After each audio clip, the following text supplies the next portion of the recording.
بسم اللہ الرحمن الرحیم۔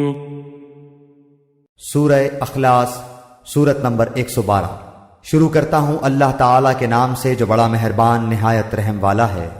قل هو اللہ احد، آپ کہہ دیجئے کہ وہ اللہ تعالیٰ ایک ہی ہے۔ بعض کافروں نے حضور اقدس صلی اللہ علیہ وسلم سے پوچھا تھا کہ آپ جس خدا کی عبادت کرتے ہیں وہ کیسا ہے، اس کا حسب نسب بیان کر کے اس کا تعارف تو کرائیے۔ اس کے جواب میں یہ سورت نازل ہوئی۔ یہ قرآن کریم کے لفظ احد کا ترجمہ کرنے کی کوشش کی گئی ہے۔ صرف ایک کا لفظ اس کے پورے معنی ظاہر نہیں کرتا۔ ہر لحاظ سے ایک ہونے کا مطلب یہ ہے کہ اس کی ذات اس طرح ایک ہے کہ اس کے نہ اجزاء ہیں نہ حصے ہیں، اور نہ اس کی صفات کسی اور میں پائی جاتی ہیں۔ وہ اپنی ذات میں بھی ایک ہے اور اپنی صفات میں بھی۔ اللہ الصمد، اللہ تعالیٰ بے نیاز ہے۔ یہ قرآن کریم کے لفظ صمد کا ترجمہ کیا گیا ہے۔ اس لفظ کا مفہوم بھی اردو کے کسی ایک لفظ سے ادا نہیں ہو سکتا۔ عربی میں صمد اس کو کہتے ہیں جس سے سب لوگ اپنی مشکلات میں مدد لینے کے لیے رجوع کرتے ہوں اور سب اس کے محتاج ہوں اور وہ خود کسی کا محتاج نہ ہو۔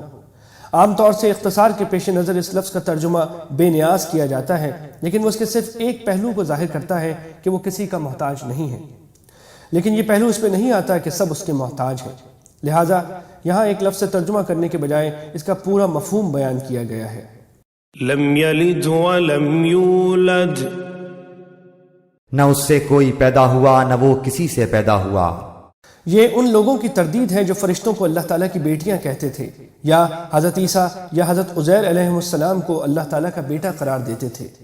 ولم یکن له کفوا احد، اور نہ کوئی اس کا ہمسر ہے، یعنی کوئی نہیں ہے جو کسی معاملے میں اس کی برابری یا ہمسری کر سکے۔ اس صورت کی ان 4 مختصر آیتوں میں اللہ تعالیٰ کی توحید کو انتہائی جامع انداز میں بیان فرمایا گیا ہے۔ پہلی آیت میں ان کی تردید ہے جو ایک سے زیادہ خداؤں کے قائل ہیں۔ دوسری آیت میں ان کی تردید ہے جو اللہ تعالیٰ کو ماننے کے باوجود کسی اور کو اپنا مشکل کشا، کارساز یا حاجت روا قرار دیتے ہیں۔ تیسری آیت میں ان کی تردید ہے جو اللہ تعالیٰ کے لیے اولاد مانتے ہیں۔ اور چوتھی آیت میں ان لوگوں کا رد کیا گیا ہے جو اللہ تعالیٰ کی کسی بھی صفت میں کسی اور کی برابری کے قائل ہیں۔ مثلا بعض مجوسیوں کا کہنا یہ تھا کہ روشنی کا خالق کوئی اور ہے اور اندھیرے کا خالق کوئی اور، یا بھلائی پیدا کرنے والا اور ہے اور برائی پیدا کرنے والا کوئی اور۔